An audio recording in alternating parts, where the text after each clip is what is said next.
One of the most radical implications of non-duality is precisely what I'm saying here.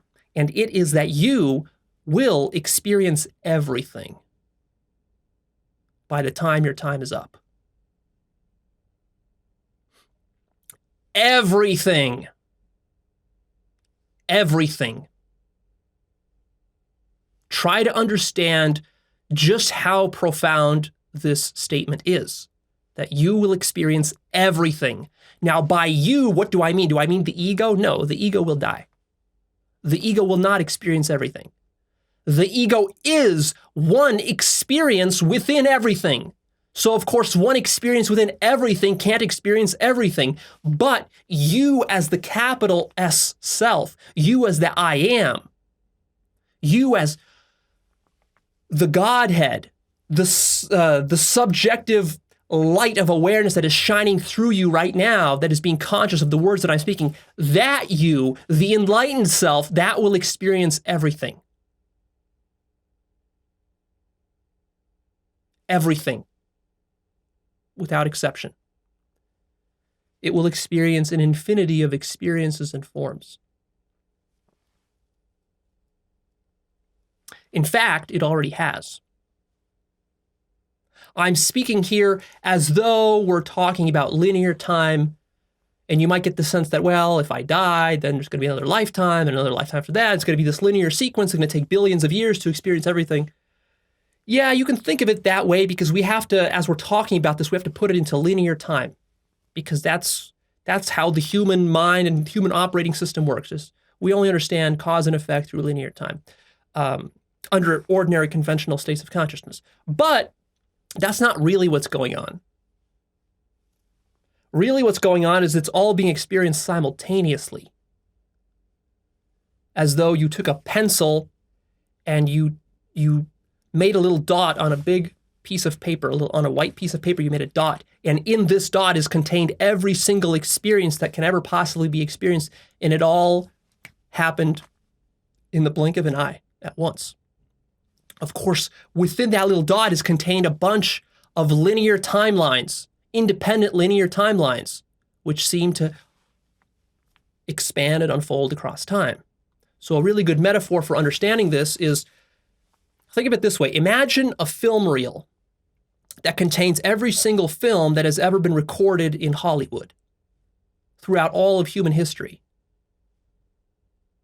Imagine we took every film reel and we spliced them together into one long, supermassive, ultra-comprehensive film reel.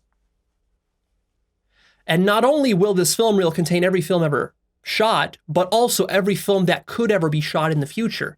It contains the possibility space of all film ever, such that on this reel is contained everything that you could ever possibly do within film. It contains every possible way that Star Wars could have been shot by George Lucas. It contains every possible way that any movie you've ever seen could have been shot, every single angle it could have been shot in, every single actor that could have been in the movie, every single different word of dialogue that could have been substituted by some writer, every single different plot twist that could have been invented. See, this is we're talking about an infinite film reel. There's an infinite amount of possibilities just for one movie. There's an infinite number of ways, for example, to have shot Star Wars. An infinite number of actors you could have substituted for the ones that we know, and an infinite number of dialogue choices and subplots and so forth. So that's just Star Wars, but now take every possible movie that could ever be invented. So now we have this infinite reel. So this is very interesting. You see, now this reel contains everything that could possibly be. And that's like reality. And then what we're going to do is we're going to take this reel and we're going to play it on a projector. And what this projector is fundamentally is just light. It's shining light through each individual frame of this infinite reel. It goes on forever to infinity. That's how long it is. So the light is shining through this particular frame right here, and maybe this frame here is one particular frame of one of the Star Wars episodes. And it's shining through, and now you get to see that frame. And that is like what's happening right now. That's what I'm experiencing right now as I'm standing here. That's what you're experiencing right there as you're sitting there watching this video. is you're experiencing one of those frames. And what your life is, your entire lifetime up from when you were born till today, what that has been is it has been one chunk of this infinite reel that has been playing, which is just like one movie, but there's like an infinite number of movies.